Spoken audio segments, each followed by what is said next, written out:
Muchas gracias, pastor, por la invitación. Me presento nuevamente, mi nombre es Miguel Alejandro Quiroga, vengo de la iglesia Casa sobre la Roca Garzón.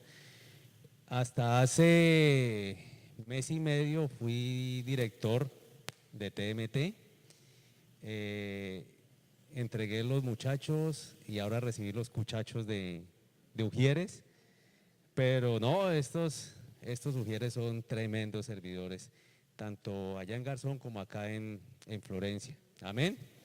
Y no son muchachos, son más vitales que cualquiera de los muchachos de TMT. ¿Sí o no, Gustavo? Más vitales los Ujieres.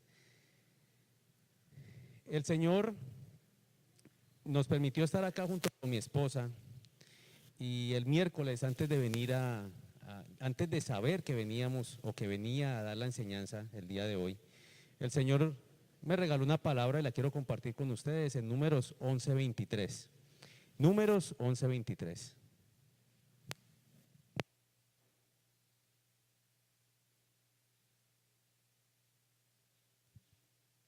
Números 11:23. Dice la palabra. El Señor le respondió a Moisés: ¿acaso el poder del Señor es limitado? Pues ahora verás si te cumplo o no mi palabra. Y yo quiero devolverles esa pregunta a ustedes. ¿Acaso el poder de Dios es limitado? ¿El poder de Dios es limitado? El poder de Dios es ilimitado. Va más allá de lo que nosotros podemos ver, va más allá de lo que nosotros podemos creer. Y el Señor es un Dios vivo, un Dios real, que tiene un propósito con cada una de las vidas que están acá en esta iglesia y con cada una de las vidas de los que aún no están pero pertenecen a la iglesia y con cada una de las vidas de los que van a llegar a esta iglesia. Amén. Dispongamos nuestro corazón, vamos a orar. Bendito Dios, Señor, en tu presencia, Padre Santo Celestial, Dios, colocamos, Señor del cielo, la iglesia de Florencia, coloco mi vida, Señor. Dios, clamo a ti, bendito Padre Celestial, para que seas tú hablando por medio mío, Señor. Que no sea una palabra de hombre, sino la palabra que tú tienes para esta iglesia, Padre Santo Celestial. La palabra y el mensaje que tú quieres, Señor del cielo, que sea escuchado en Florencia el día de hoy, Dios. Padre Santo Celestial, Dios, que sea un instrumento para transmitir simplemente, Señor del cielo, porque la palabra proviene de ti, Dios. En Cristo Jesús, Señor, amén y amén. Vamos a entrar en materia. Ustedes conocen la historia, todos conocemos la historia. Sale el pueblo de Israel de Egipto, ¿no es cierto? Están en el desierto 40 años. Pasan el río Jordán a la tierra prometida. Cuando llegan a la tierra prometida se encuentran con la primera prueba o el primer reto que son las murallas de Jericó. Vencen Jericó, derriban las murallas y luego se disponen a ir a la ciudad de Ai. Hasta ahí lo vamos a dejar y vamos a empezar a desarrollar la enseñanza por medio de este transcurrir. Josué 6, 18 al 19. Dice la palabra: no vayan a tomar nada de lo que ha sido destinado al exterminio, para que ni ustedes ni el campamento de Israel se pongan en peligro de exterminio y de desgracia.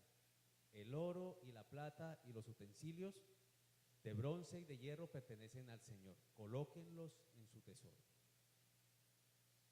Durante la Segunda Guerra Mundial, los aliados mapearon los agujeros de bala en los aviones que fueron alcanzados por fuego enemigo. Llegaban los aviones, todos hemos visto películas, ¿no es cierto? Llegaban los aviones y eso echando humo, con las alas echando fuego, todos llenos de agujeros de bala por todo lado, ¿verdad?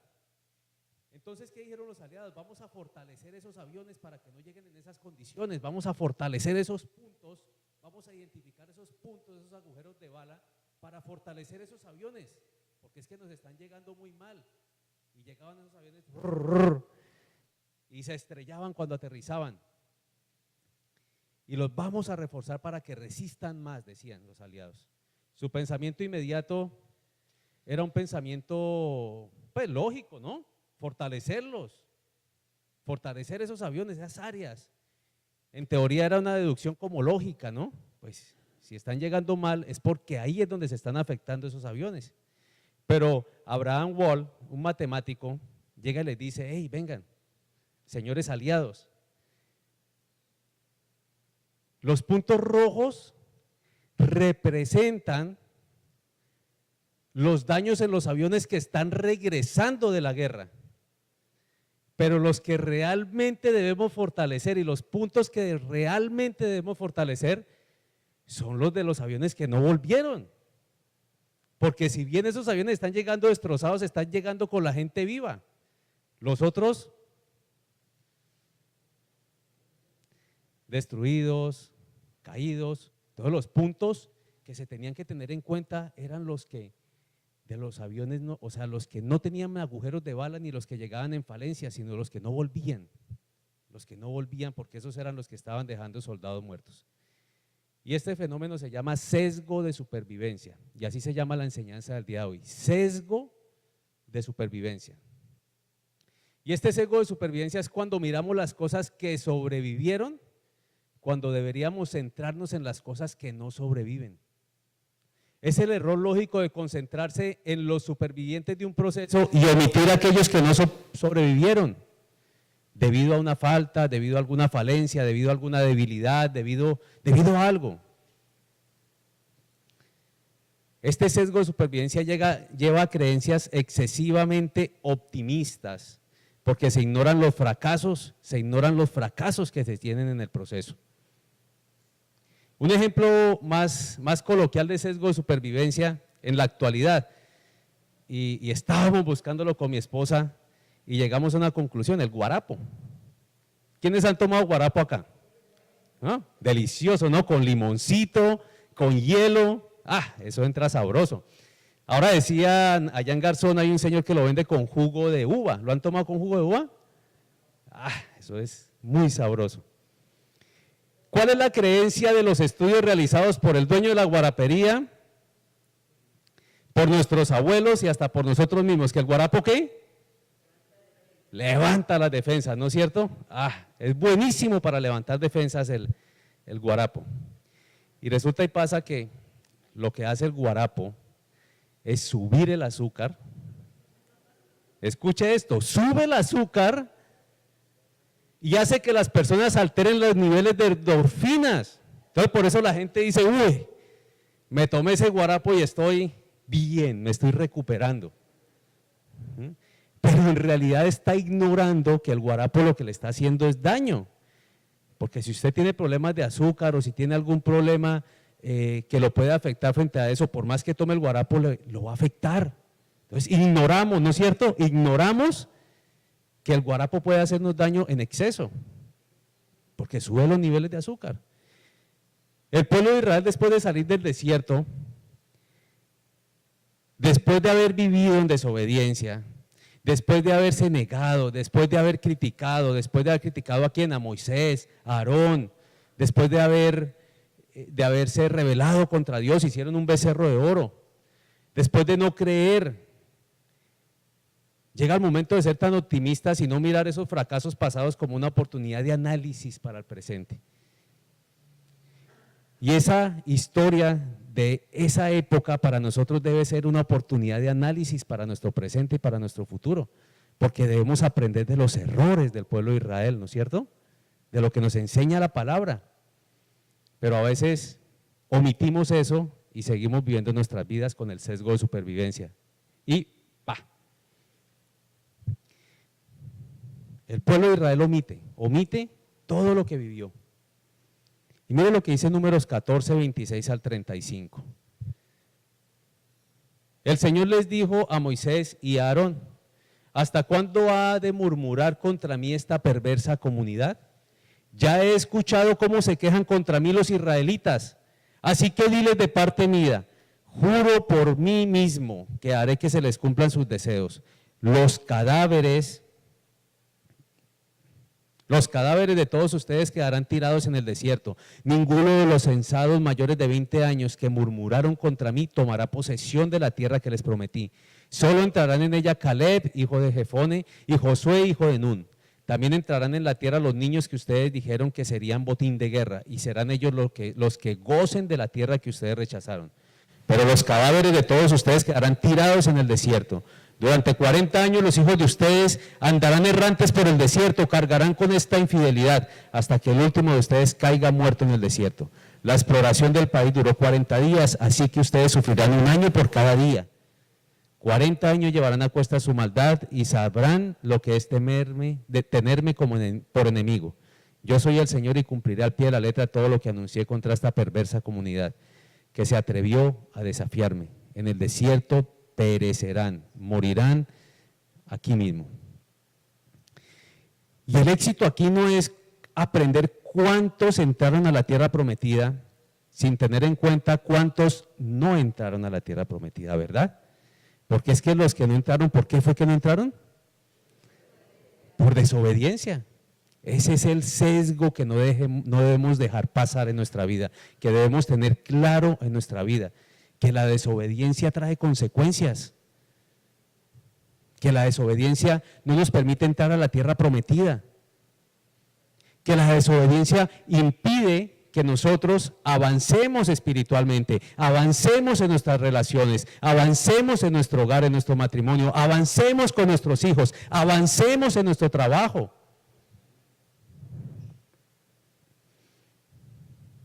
Para mí o para ti debe ser motivo de enseñanza que podemos estar en un desierto en este momento a causa de nuestras propias decisiones. Y nosotros llegamos a veces y levantamos la mirada y decimos, Señor, pero ¿por qué me haces esto? Y resulta y pasa que hay una consecuencia a causa de lo que yo estoy haciendo mal. El pueblo de Israel llega a la tierra prometida después de 40 años, deambulando en el desierto, comiendo maná. Ingresan de manera triunfal, el Señor les dice la palabra que abre el río Jordán para que ellos pasen. Eso es como cuando llegamos al matrimonio y nos extienden una alfombra roja, ¿no? Entramos triunfantes al matrimonio. Se viene el primer reto, las murallas de Jericó. Se viene el primer reto. La primera prueba en tierras ajenas, pero en esa tierra que el Señor había prometido dar al pueblo de Israel. Y el Señor permite que la conquista de Jericó. Pero el Señor coloca una única condición. Josué 6, 18 al 19.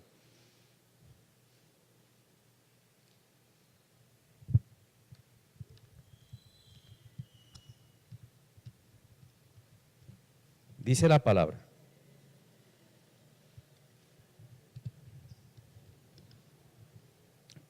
no vayan a tomar nada de lo que ha sido destinado al exterminio, para que ni ustedes ni el campamento de Israel se pongan en peligro de exterminio y de desgracia. El oro y la plata y los utensilios de bronce y de hierro pertenecen al Señor, colóquenlos en su tesoro. Cuando Dios te pone una condición, no es con el objetivo de dañarte, no es con el objetivo de complicar tu vida, no es con el objetivo de que tu proceso se vea truncado o afectado para recibir una bendición. No, Él no lo hace con ese propósito. Yo veo más bien que Dios nos pone condiciones para calificarnos, ¿no es cierto? Aquí su merced, que es docente, le dice a los alumnos, hey, para que pase el año, hágame este trabajo, ¿no es cierto? Le pone una condición. Si no lo hace, ¿qué pasa? Ya, frito. Perdió el año. El Señor quiere que nosotros podamos demostrar que estamos preparados para recibir la bendición, que estamos preparados para recibir lo que Él nos envía a nosotros. Porque a veces no, y siempre necesitamos de una madurez para recibir una bendición. Si ustedes le piden al Señor un negocio y el Señor les regala ese negocio y ustedes no saben administrar, ¿qué va a pasar? Muy probablemente van a quebrar, van a perder plata. Necesitamos madurar en ciertas áreas, necesitamos crecer, capacitarnos para poder cumplir las condiciones que el Señor nos pone. Aquí ayer me contaba mi hermano James que él en un negocio tiene que cumplir una condición, ¿no es cierto? Y que cada 3 años tiene que cumplir esa condición. Si no la cumple, pues cierran el negocio y punto. No hay más negocio, se acabó. ¿No es cierto? Es como cuando conquistamos a la novia. Nosotros los hombres, ¿Quiénes conquistaron a la esposa aquí? Levanten la mano los que conquistaron a la esposa. Levántela bien, hermano, porque le hace así. Ya no lo van a regañar, ya la conquistó, tranquilo.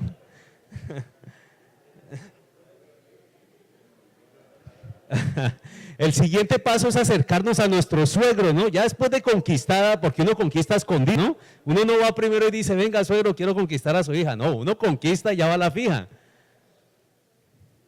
Ahí me pasaba algo, me querían los suegros y no me querían las novias. Normal. Entonces, cuando aprendí que tocaba hacerlo al revés, conquistar a la novia, entonces se tenía que, la condición social, familiar, era ir y decirle, suegro, ¿me da permiso para cortejar a su hija? ¿Y qué cortejar? Ya estaba cortejada, ¿no es cierto? Es de caballeros jóvenes cortejar a las mujeres, conquistarlas. En mi caso la conquisté de manera fácil porque uno pinta bonito, entonces uno, llegaba allá y eso, la dejé loquita desde el principio, eso perdió, ella venía perdiendo. Ahí volvió y me dijo, salga con boadas, por ahí lo verá. Aprovecho que no está y que creo que está estudiando y no me puede ver. Pero mi suegra era otro nivel. Aquí Fabiolita conoció a mi suegra, eso, a señora, mi coronel le quedan pañales a mi suegra.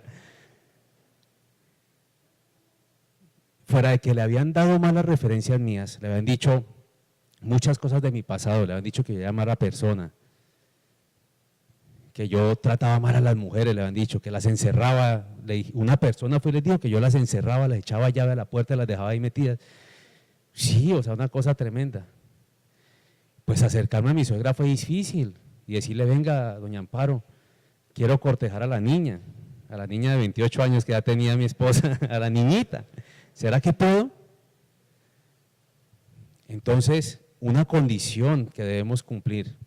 Y miren, acá coloco a manera coloquial y de recocha la edad de mi esposa porque tenía 28 años cuando yo llegué a su vida. Y es que así tenga 40, 50 años, debemos cumplir con esa condición y nos va a ir bien. Y nos va a ir bien en cuanto a la relación con los familiares de ella. Hay otra analogía. Si alguien te dice que por enviarle un sobre, yo le digo, Gustavo, envíeme un sobre, así, envíeme un sobre, con su dirección y una estampilla en el sobre. Envíemelo, que yo le voy a devolver dentro del mismo sobre, con otra estampilla, a su dirección 100,000 pesos. O sea, creyendo que es así, que es real. No lo voy a hacer. Pero créalo en el ejemplo. Si Gustavo me envía el sobre y no me envía la estampilla, pierde. Si me envía el sobre y no me envía la dirección, pierde porque no tengo qué dirección enviársela, ¿no es cierto? O sea, las condiciones son claras. Envíeme el sobre con la estampilla y le envío 100,000 pesos. Donde él me envía el sobre con la estampilla, me toca enviarle los 100,000 pesos. Es una analogía, ¿no? No va a pasar. Como en las pirámides, que si metemos tanto le vamos a dar tanto. No, eso es mentira, eso es mentira. El Señor te dice hoy que para recibir tienes que cumplir con condiciones específicas y a veces tan simples, pero que nosotros complicamos. Nosotros somos los que nos encargamos de complicar esas condiciones que nos pone el Señor y las hacemos como imposibles, como inmedibles, como injustas, ¿no es cierto? A veces las cumplimos a medias. Ponemos la dirección y no ponemos la estampilla. Estamos cumpliendo una condición a medias. ¿No es cierto? Pero miren un ejemplo de Jesús colocando una condición. Vamos a salirnos un poquitico de Jericó y vamos a ir unos años adelante. Mateo 19, 16, 17. Sucedió que un hombre se acercó a Jesús y le preguntó, maestro, ¿qué es lo bueno que debo hacer para obtener la vida eterna? ¿Por qué me preguntas sobre lo que es bueno? Respondió Jesús. Solamente hay uno que es bueno. Si quieres entrar en la vida, obedece los mandamientos. ¿Cuál es la condición? Obedecer los mandamientos. ¿Para entrar en qué? En la vida. para tener vida eterna, para tener una vida junto con Jesús. Obedecer los mandamientos. Ahora la pregunta, ¿es difícil obedecer o más bien nosotros lo hacemos difícil? ¿O nos parece aburridor? ¿O nos parece complicado? Porque hubo un hombre, volvámonos otra vez para Jericó, llegamos a Jericó nuevamente. Hubo un hombre en el pueblo de Israel al cual le pudo más la avaricia, le pareció difícil, le pareció aburridor, le pareció que para Dios era imposible darle riqueza, le pareció que para Dios era imposible bendecirlo. Y allá donde dice la palabra en Jueces 6:18 que no tomaran nada, en Jueces 7:1 nos muestra el Señor que hubo uno que sí tomó. Sin embargo, Jueces 7:1, sin embargo los israelitas desobedecieron al Señor conservando lo que Él había decidido que fuera destinado a la destrucción. Pues Acán, hijo de Carmi, nieto de Sabdi y bisnieto de Sera, guardó para sí parte del botín que Dios había destinado al exterminio. Este hombre de la tribu de Judá provocó la ira del Señor contra los israelitas. Dejaron un sesgo allí en ese momento por donde entró el pecado. Dejaron un sesgo porque el pueblo de Israel se confió a que nadie iba a tomar nada, ¿no es cierto? El pueblo de Israel se confió a que todos iban a obedecer. Pero hubo uno que no obedeció. ¿Quién desobedeció? ¿Cómo se llama? Acán. Pero según la palabra, ahí me dice en Jueces 7:1, los israelitas desobedecieron al Señor. Fue Acán, pero él arrastró a todo el pueblo. Él hizo que todo el pueblo entrara en ese proceso de asumir consecuencias por lo que hizo él solo. Y no solamente el pueblo, su propia familia, sus propios hijos. Mateo 18:7 nos dice, hay del mundo por las cosas que hacen pecar a la gente. Inevitable es que sucedan, pero hay del que hace pecar a los demás. Y Acán hizo pecar al pueblo de Israel. El tema acá es directo y quiero ir a la esencia de este mensaje. ¿Qué sesgo de supervivencia estás omitiendo o a qué no le estás prestando atención en tu vida que puede estar causando el enojo del Señor? Esa es la pregunta que yo te quiero hacer el día de hoy. ¿Qué sesgo de supervivencia estás omitiendo o a qué no le estás prestando atención en tu vida que puede causar el enojo del Señor? Iglesia, el pecado causa la ira de Dios, ya lo sabemos y lo hemos sabido mucho. No es la enseñanza de la condenación, pero tenemos que recordar que el pecado causa el enojo del Señor. Recordemos que en sus atributos está el amor como primero y más grande. Pero el hecho de que Dios nos ame no involucra que en mi condición deba hacer lo contrario a lo que Él me manda hacer. El pueblo seguía avanzando y el próximo en la batalla era Ahí, ¿no? Ahí, H-A-I.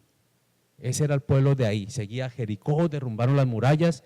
En Jericó, antes de Jericó les dijo, van a conquistar Jericó, pero no tomen nada. Conquistaron Jericó, Acán se tomó unas cosas, fueron al pueblo de Ahí. Jueces 7:3-5 nos dice. Poco después regresaron y le dieron el siguiente informe a Josué. No es necesario que todo el pueblo vaya a la batalla. 2 o 3 mil soldados serán suficientes para que tomemos Ahí. Esa población tiene muy pocos hombres y no hay necesidad de cansar a todo el pueblo. Por esa razón solo fueron a la batalla 3,000 soldados, pero los de Ahí los derrotaron. El ejército israelita sufrió 36 bajas y fue perseguido desde la puerta de la ciudad hasta las canteras. Allí en una pendiente fueron vencidos. Como resultado, todo el pueblo se acobardó y se llenó de miedo. ¿Cuál es el Acán que te está llevando a la derrota? Porque Acán llevó al pueblo de Israel a la derrota. ¿Cuál es el Acán que te está llevando a la derrota a ti? ¿Cuál es ese Acán? ¿Cuál es el Acán que no te permite avanzar tranquilamente?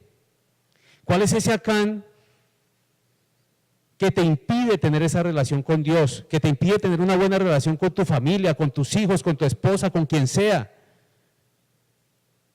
¿Ese Acán serás tú mismo? ¿Serás tú mismo ese Acán en tu vida? ¿Será otra persona? ¿Será algún pecado? ¿Será alguna falta de perdón? Eso es a manera personal, cada uno debe examinarse. Y voy a poner unos ejemplos y ustedes me ayudan a responder, ¿vale? Si eres casado y estás engañando a tu esposa, ¿quién es el Acán? ¿Quién es el Acán? El esposo. El esposo. ¿Y a quién está involucrando? A la esposa, a los hijos, a la familia. Si tú eres un Timoteo, a ver, si tú eres un Timoteo, ahí Holman, está que levanta la mano para responder, eso. Si tienes amigos fuera de la iglesia, Holman, que no está mal tener amigos fuera de la iglesia, pero esos amigos te están llevando a las drogas, al alcohol. ¿Quién es el Acán? No, Holman, no, pero todo Holman, no. Todo Holman. No, el Acán puede ser esas malas influencias, porque Holman es el que debe tener la firmeza de decir, hey, no, eso está mal. ¿Sí? ¿Y a quién está involucrando Holman? Involucraría a la novia, involucraría a la familia, a los papás, etc. Si estás trabajando y estás robando mercancía, ¿quién es el Acán? Pues yo mismo, el que estoy robando, ¿no es cierto? ¿Y a quién involucro? A una empresa que me está dando trabajo y la puedo llevar a la quiebra con esas cosas. Si eres miembro de la iglesia y estás hablando mal de la misma, de los líderes, del pastor, de cualquier persona de la iglesia, ¿quién es el Acán? El que está hablando, ¿no es cierto? ¿Y a quién involucra? A una congregación.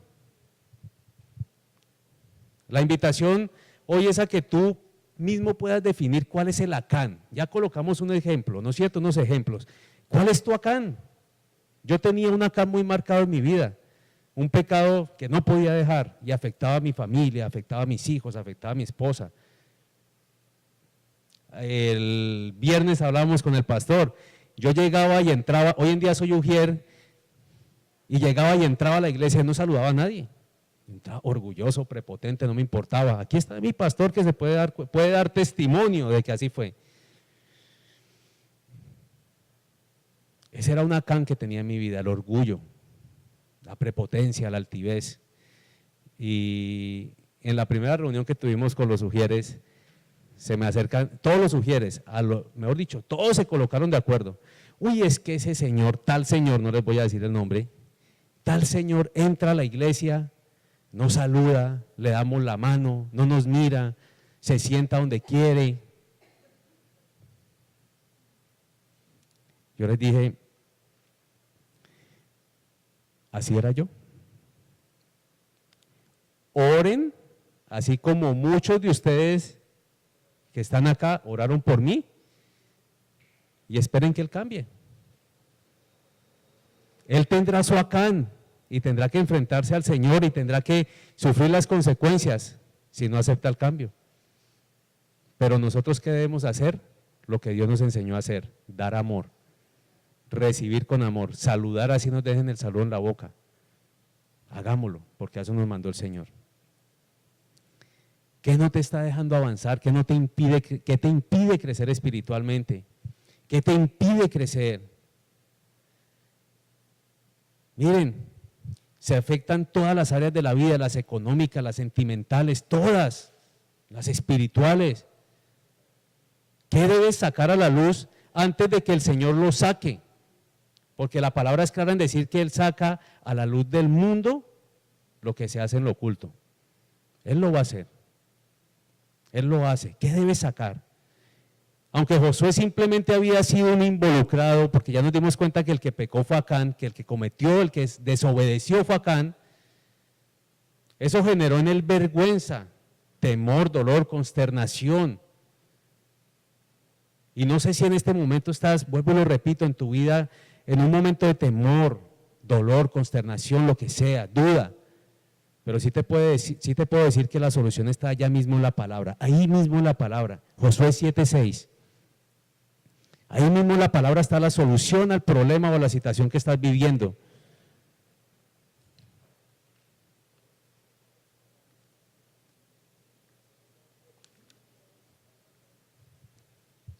Dice la palabra, Josué 7:6. Ante esto, Josué se rasgó las vestiduras y se postró rostro en tierra ante el arca del pacto del Señor. Lo acompañaban los jefes de Israel, quienes también mostraban su dolor y estaban consternados. Acto a seguir el día de hoy, iglesia, acto a seguir el día de hoy, después de esta enseñanza, rostro en tierra y oración. Nos lo está diciendo el Señor. Ve a la presencia de tu Padre para que te ayude a identificar el Acán, porque a veces creemos que no es, que eso no es, y el Señor te va a ayudar a identificarlo, pero tienes que estar rostro en tierra, orando y pidiéndole al Señor, clamando a tu Padre Celestial, para que te muestre qué hay en tu vida, que hay que cambiar, que hay que mejorar. Si tienes que hacerte una nueva persona, ¿qué tienes que hacer? ¿Cómo actuar para que no sigas afectando? Miren que mientras que yo era Acán en mi casa, yo era el Acán de mi hogar, y algún día les contaremos el testimonio con mi esposa. Mientras yo era el Acán de mi hogar, mi esposa era ese Josué que se postraba, que oraba, que se arrodillaba y le clamaba al Señor. Ella insistía, persistía. Ella fue ya, Fabiolita y el pastor Jaime, pues alcanzó con Fabiolita un tiempo. Luego llegó Angélica aquí, que los pastores que reemplazaron al pastor Jaime y a Fabiolita, y ella se acercaba, se acercó a Angélica a pedir un proceso de sanidad interior porque ella creía que era el problema en la casa. O sea, era yo tan Acán que lo que hacía era hacerla sentir a ella el Acán. Y no, ella era Josué, ella no era Acán, era Josué. Y ella no se negó nunca a seguir luchando por eso, a seguir orando. Miren, ella madrugaba para ir a la iglesia y yo llegaba trasnochado, amanecido. Y ella madrugaba y me decía, me voy para la iglesia. Y era pelea. Yo le decía, no, yo no voy por allá, no quiero ir, estoy cansado, estoy trasnochado. Y me decía, me voy, y me voy sola, y punto, si no quiere ir, no vaya. Así me decía ella. Pero yo por puro orgullo y vergüenza me levantaba, me bañaba, me cambiaba y yo decía, no, vamos porque no la dejo llegar allá sola, que después se ponen a hablar de mí en la iglesia. Sí, por puro orgullo, o sea, era tan orgulloso que hasta iba a la iglesia por orgullo, para que no la vieran a ella sola. Pero miren lo que hizo el Señor en nuestras vidas. Ella, como Josué, insistió, oró, clamó, se arrodilló y el Señor le respondió. Hombres, mujeres, jóvenes, debemos ser ese Josué en todo momento, que se rasga las vestiduras y que se coloca a orar en oración por los suyos y por uno mismo, porque no debemos omitir que nosotros podemos estar fallando también. Vamos a terminar con 3 aspectos a tener en cuenta cuando estás orando al Señor. 3 aspectos que debemos tener en cuenta cuando estemos orando al Señor. Y el primer aspecto es pedirle al Señor que nos ayude a identificar el Acán. Ya lo hemos dicho. Pero mira lo que dice Daniel 9:23. Dice la palabra, tan pronto como empezaste a orar, Dios contestó tu oración. He venido a decírtelo porque tú eres muy apreciado. Presta pues atención a mis palabras para que entiendas la visión. Tan pronto como tú empieces a orar, tan pronto como tú te postres, te arrodilles y le ores al Señor como lo hizo Josué, Él te va a empezar a mostrar cuál es el Acán que hay en tu vida.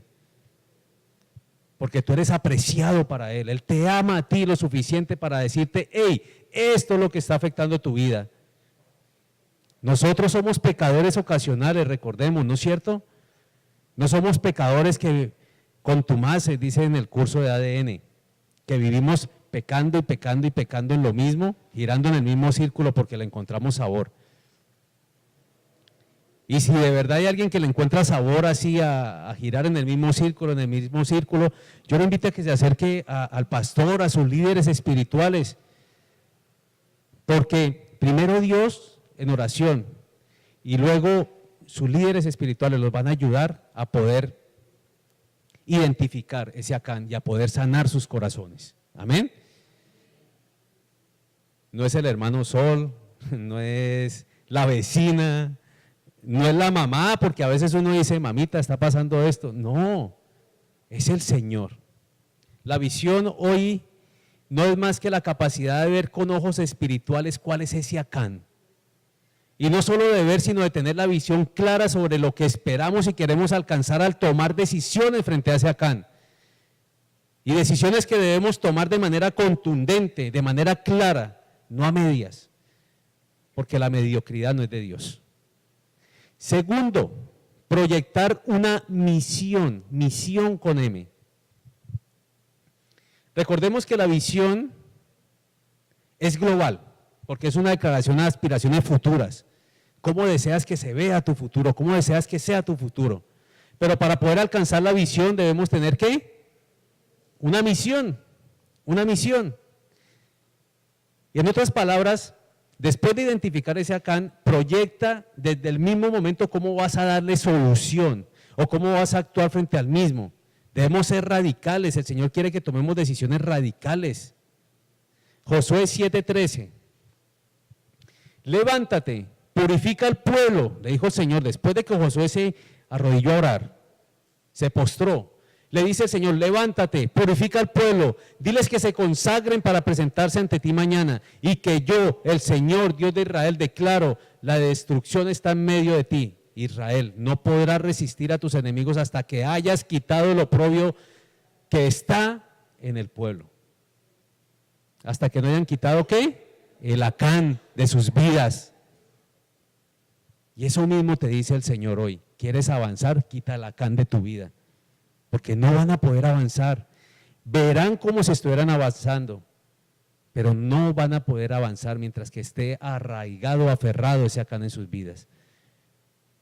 Isaías 55:7, lo quiero leer en la Nueva Traducción Viviente. Dice la palabra, que los malos cambien sus caminos y alejen de sí hasta el más mínimo pensamiento de hacer el mal. Que se vuelvan al Señor para que les tenga misericordia. Sí, vuélvanse a nuestro Dios, porque Él perdonará con generosidad. Cuando Isaías dice que los malvados cambien sus caminos, es porque se tiene identificado un mal camino, ¿no es cierto? Cuando dice, hey, cambien el camino, es porque se está caminando mal. Cuando nos perdemos y vamos con el GPS, ¿qué dice el GPS? ¿Qué hace el GPS? ¿Ah? Reorienta, reubica, ¿no es cierto? Dice, hey, se pasó, este man otra vez, 2 cuadras, devuélvase. ¿No es cierto? El GPS se encarga de eso. Eso es lo que quiere el Señor. Él es nuestro GPS, Él es nuestra guía perfecta. Pero es ese GPS que no falla, Él no te va a hacer perder. Nosotros somos los que nos perdemos porque queremos. Porque tomamos el camino equivocado. El GPS gire a la derecha en 100 metros y va a girar uno en 500 metros. Pues queda perdido. Tercero, entender que los Acán traen consecuencias. No te afanes ni te angusties por el desenlace de tu historia, no te afanes por eso. Lo único cierto es que es de beneficio el dejar lo que está mal en la vida, aunque muchas veces eso trae consecuencias. Acción, reacción, llave de la causalidad, ¿no? Jueces 7:25. Josué exclamó, ¿por qué has traído esta desgracia sobre nosotros? Que el Señor haga sobre ti, que el Señor haga caer sobre ti esa misma desgracia. Entonces todos los israelitas apedrearon a Acán y a los suyos y los quemaron. No es un mito, iglesia. No es algo raro que nosotros como hijos de Dios escuchamos que hay consecuencias por el pecado. Y las hay. Tenemos que asumirlas, las tendremos que asumir. Pero lo más bello es el gran amor de Dios. Porque después de vivir la consecuencia, el Señor sacó triunfante al pueblo de Israel. El Señor le permitió al pueblo de Israel que fuera al pueblo de Ai y lo conquistara. Este versículo se convirtió en un rema para mi vida y el de mi familia después de que yo dejé el Acán, después de que yo dejé el orgullo y otras cosas, después de identificarlo, después de proyectar la misión y después de sufrir las consecuencias, porque sufrí consecuencias dolorosas, vuelvan al Señor por amor y no esperen que sea por dolor, porque por dolor duele. Después de proyectar esa misión y sufrir las consecuencias, vinieron las recompensas, vino la restauración de mi hogar. Tengo 3 hijos hermosos. Estoy aquí hoy. Y está en Habacuc 2, 2 al 3. Y se lo quiero regalar a la iglesia de Florencia. Habacuc 2, 2 al 3. Muchos lo han escuchado.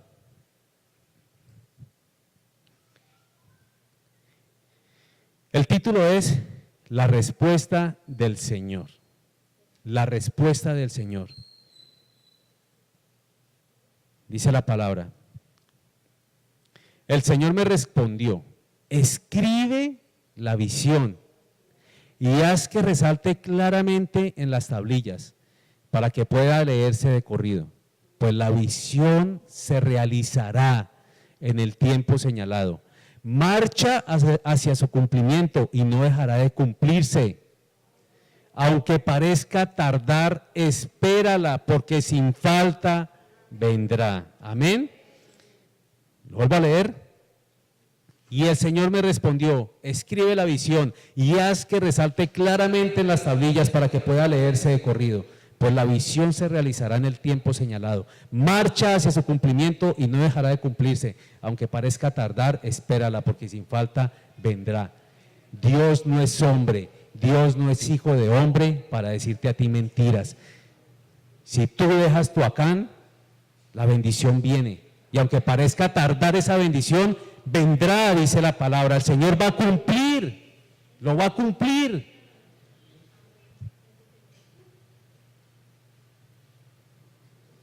Pero obedezcamos, ahí hay una condición. ¿Sí la vieron ahí en Habacuc? ¿Vieron la condición? ¿Vieron la condición?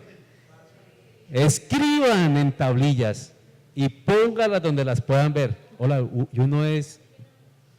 Cuando estaba terminando esta enseñanza, el Señor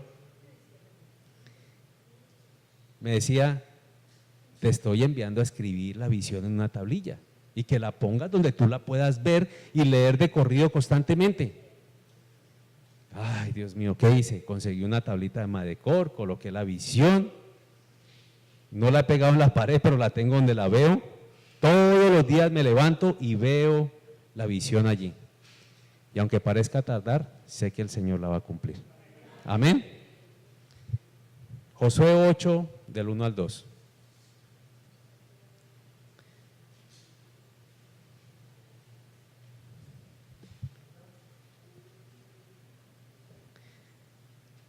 El Señor exhortó a Josué, no tengas miedo ni te acobardes, toma contigo a todo el ejército y ataquen la ciudad de Ai. Yo les daré la victoria sobre su rey y su ejército, se apropiarán de su ciudad y de todo el territorio que lo rodea.